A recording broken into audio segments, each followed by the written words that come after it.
Olá, nossa conversa hoje aqui no Gente em Destaque da TV Câmara Jacareí é com a escritora e editora Ana Piruro. Muito obrigado pela sua participação. Obrigada, Rodrigo, pelo convite. Você já é praticamente assíduo aqui da TV Câmara Jacareí, já participou de vários programas, de várias entrevistas. Cada lançamento de livro eu vim aqui. E eu tava, mas na maioria das suas entrevistas você não comentou sobre a sua trajetória, né? Pré-escritora. E eu estava pesquisando a sua biografia. Você tem uma mãe que é pernambucana, seu pai é do Mato Grosso do Sul, né? Isso, meu.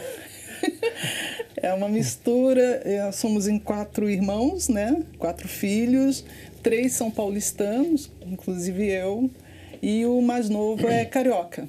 Então é uma mistura, e a gente sente isso dentro da nossa família, né? A mistura da pernambucana, do pantaneiro, né? Aí tem aquele perfil do paulistano e de repente o jeito, eu vou dizer assim, descontraído do carioca, né? A sua infância é no Rio? Eu fui para o Rio de Janeiro com 3 anos de idade. Aí fiquei até os 14 anos, aproximadamente. Aí eu fui morar no Rio Grande do Sul, fui morar em Porto Alegre. E de Porto Alegre que eu vim para São José dos Campos, para o Vale do Paraíba, né? É tudo por conta do trabalho do seu pai? Isso, exatamente. Ele fazia o quê? Meu pai era gerente do Banrisul. Então, cada saída que a gente tinha de alguma cidade, algum estado, era uma promoção que ele recebia, né? Então, saiu de São Paulo, recebeu a promoção para o Rio, do Rio para Porto Alegre, né? Aí, o que aconteceu? A minha mãe, ela não se adaptou muito bem no Rio Grande do Sul. Aí, viemos de férias aqui para São José e a família decidiu ficar. E meu pai não, meu pai retornou para o Rio Grande do Sul, né? Ainda passou, acho que 5 anos para ele se aposentar e ele veio definitivo para cá. Essa infância no Rio, que foi na Tijuca, né, que você passou, que lembranças que você tem lá? Que você tem de recordação? Eu sinto muitas saudades do Rio de Janeiro. Eu morei num bairro da Tijuca, próximo do Maracanã, né? Aí, às vezes, em alguns seriados da Globo, aparece o Instituto de Educação, que era próximo da minha casa também. E eu morava numa vilinha, lá no Rio é super comum essa coisa de você ter vilas, né? Então, eu morava numa vilinha lá na Rua Ibituruna, uma vilinha de Sobradinho. E lá que eu passei realmente a infância. E eu acho que mesmo morando numa cidade como o Rio de Janeiro, isso na década de 70, né, e tudo mais, eu acho que meus pais conseguiram proporcionar para nós 4 uma infância alegre, né? Porque a gente frequentava a colônia de férias da Escola de Educação Física do Exército, no Rio, na URCA, né? Eu pratiquei patinação artística junto com a minha irmã no Flamengo. Então, eu acho que tudo que eles poderiam ter feito assim, para proporcionar para a gente ter uma infância legal, de boas lembranças, eu acho que eles conseguiram, pelo menos comigo. Eu guardo ótimas. E eu tento passar isso para a minha literatura, né? Alguma lembrança do Rio, alguma coisa assim. Aí eu vou puxando isso para a literatura, né? Que tipo de educação que você recebeu dos seus pais? Olha, eu sempre digo que a minha família sempre foi matriarcal, né? Minha mãe sempre ditou as normas, assim, conduziu a família, né? Ela acha que não é isso, mas é isso mesmo. E eu tive uma educação de uma família classe média. Então, estudei sempre em escolas públicas no Rio. Quando fui para Porto Alegre, ainda continuei estudando em escolas públicas. Só quando eu vim para São José dos Campos que como eu vim de férias, a gente não estava preparados para morar aqui de repente, né? Aí as escolas foram aceitando meus irmãos, mas nenhuma escola me aceitava sem documentação. Aí um belo dia, eu estava até no carro com a minha mãe e minha tia, aí nós passamos em frente à ITEP. Aí minha mãe foi conversar com o diretor da ITEP e ele, não, ela não pode ficar sem estudar. Aí o professor Albenzio me recebeu, sem documentação, depois que veio a documentação de transferência do Rio Grande do Sul, né? Mas a educação que nós tivemos, uma educação assim, de transparência, de honestidade. A minha mãe sempre falou, olha, seu pai tem vários defeitos, mas ele é um uma pessoa honesta. Então ficam umas coisas assim. E aquela coisa que, por exemplo, no caso das mulheres, a minha mãe ela sempre teve uma preocupação de falar, olha, vocês só vão casar depois de ter o curso superior. Então, ela sempre embutiu essa ideia de que nós deveríamos ser independentes, eu e a minha irmã. Né? E tanto que é que as duas, nós só casamos realmente depois que a gente terminou a faculdade. Então, sempre teve essa preocupação. Vocês vão ser independentes, vocês vão pensar pela própria cabeça, vão trilhar o seu caminho, né?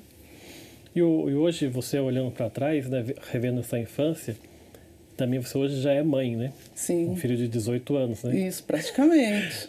Que características de personalidade você vê que herdou do seu pai e que herdou da sua mãe? Olha, eu acho que da minha mãe é aquela coisa de ser persistente, sabe? E de correr atrás, ser persistente mesmo. Do meu pai, eu acho que ser uma pessoa alegre, divertida. Meu pai já é falecido, né?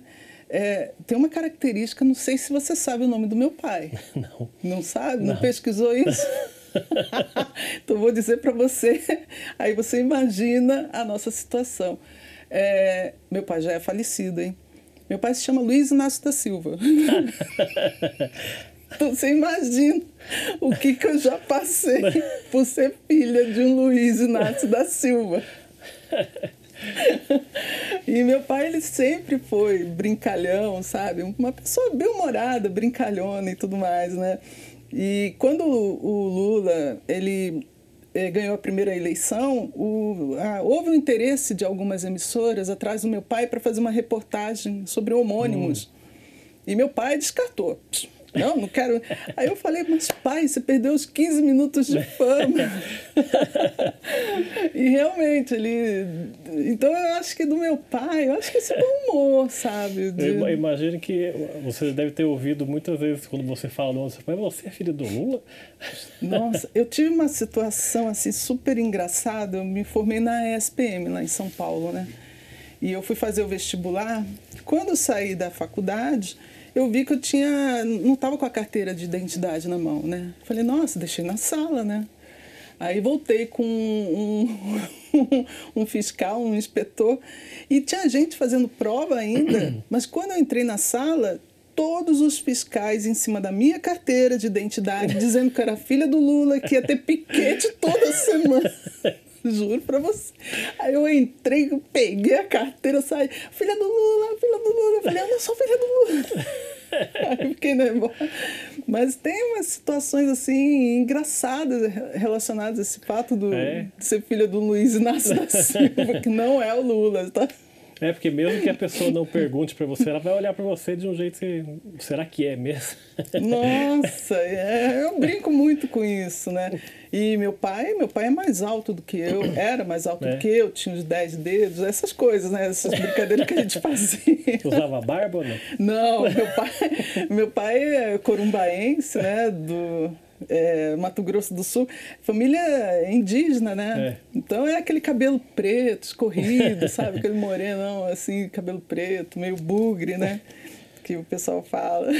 Mas tinha umas coisas assim engraçadas, né? Relacionadas ao meu pai. E minha mãe é essa coisa de ser independente. Eu acho que isso aí eu herdei e sempre trouxe comigo essa coisa de vamos ser independente, cada um ser individual, né, como pessoa, pensando nos sonhos, desenvolver os sonhos, né?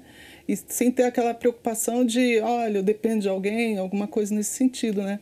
Que a gente vê que muitas mulheres ainda, em pleno século XXI, a gente vê essa dependência, né? Então, quando acontece, por exemplo, um divórcio, uma separação, a mulher fica perdida, né? Ela não sabe o que fazer. Então, assim, eu acho que esse foi o grande legado dos dois. Um bom humor e foco. Esse gosto pela literatura começa na infância? Sempre fui apaixonada. Mas seus pais liam também, não? Eu venho de uma família, em relação ao meu pai, né, que ele era... eu venho de uma família que meu avô tocava piano no cinema, umas coisas assim, né? Eu tinha um tio que era músico, escritor também. Então, e da minha mãe, essa família da minha mãe trouxe essa coisa como é que se diz, das características do Nordeste, né? Muito forte isso, né? na gente. Mas eu sempre gostei de ler. Eu não sei, meu pai sempre leu bastante, assim, jornais, tudo mais, sempre estudava muita teoria de xadrez, sabe? Jogar xadrez, essas coisas. Então, eu acho que eu puxei isso daí do meu pai. Mas sempre, desde pequena, eu sempre gostei de contar histórias e inventar histórias. Né? E pintar também, né? Desenhar, né? Desenhar também. Eu lembro que eu ganhava dos meus pais isso no Rio já, né?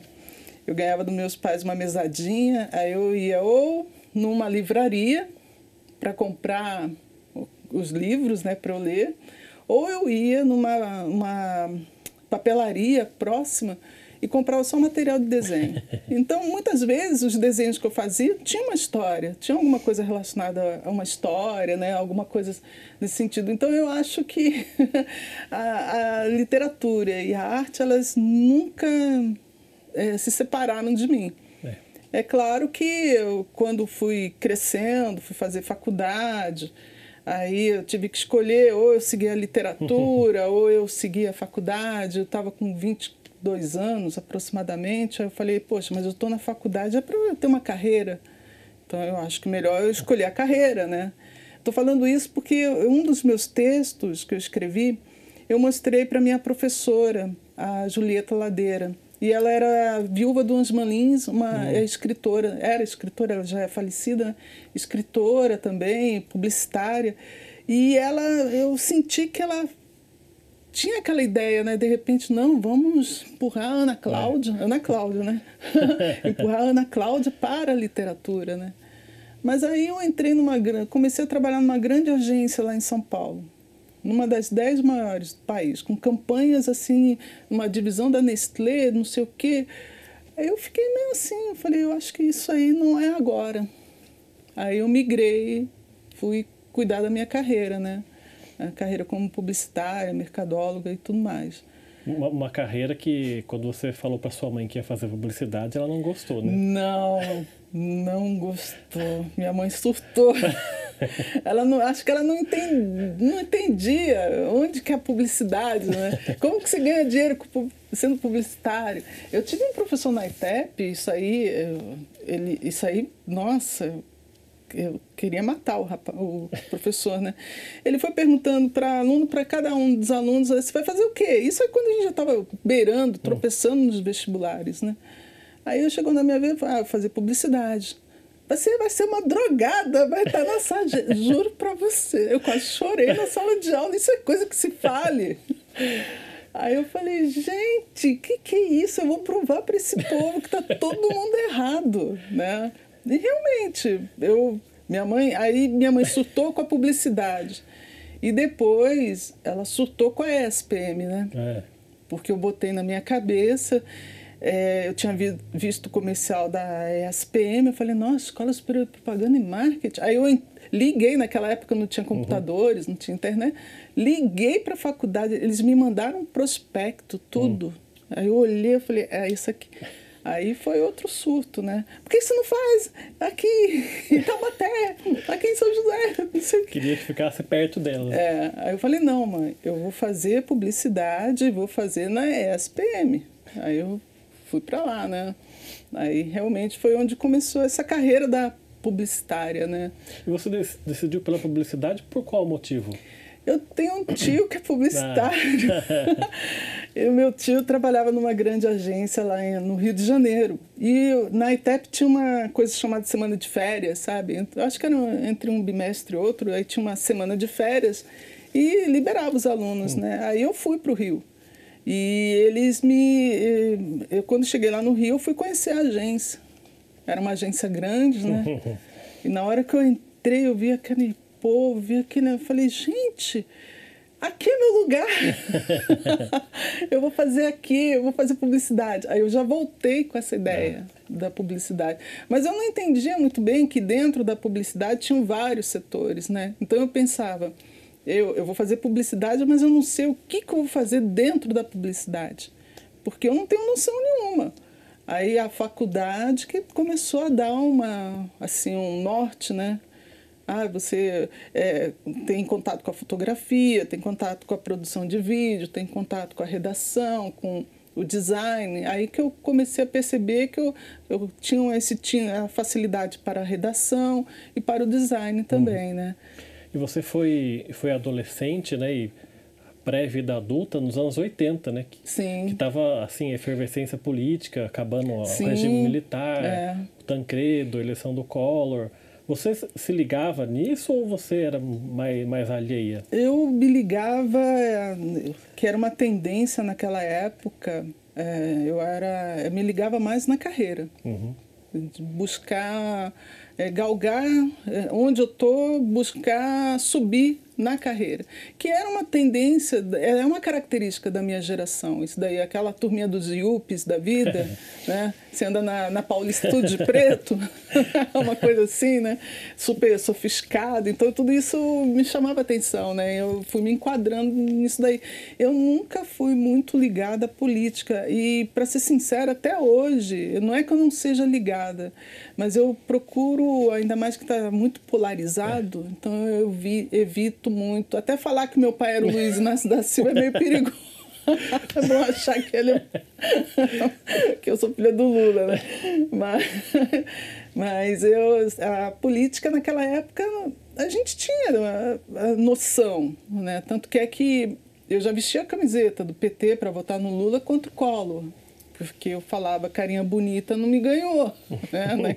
Que o pessoal estava querendo votar nele por causa que o Collor era bonitão, né? Então, mas eu me preocupava mesmo com a carreira, sabe? Queria focar mais no lado profissional, né? No lado profissional, que era uma característica da minha geração. Aquela coisa de você entrar e você crescer dentro da empresa, né? Então, eu entrei como secretária de redação na Norton, né? Publicidade, na época, que cuidava das contas da Nestlé, da Maggi, né? E tudo mais. E na Norton eu entrei como secretária de criação, que foi a pior secretária, já me disseram isso, porque eu não parava no lugar, porque eu pensei, já que eu estou dentro dessa agência, eu vou aprender, né? E toda vez que eu tinha férias, eu não tirava as férias. Eu pegava estágio nos departamentos da agência. Então, eu fiz estágio no planejamento, fiz estágio no atendimento, tanto que é que depois eu migrei para o atendimento, né? Fiz estágio na criação também. Então, eu sentei com grandes criadores, redatores, pessoal, diretores de arte, sabe? Eu tive muita sorte.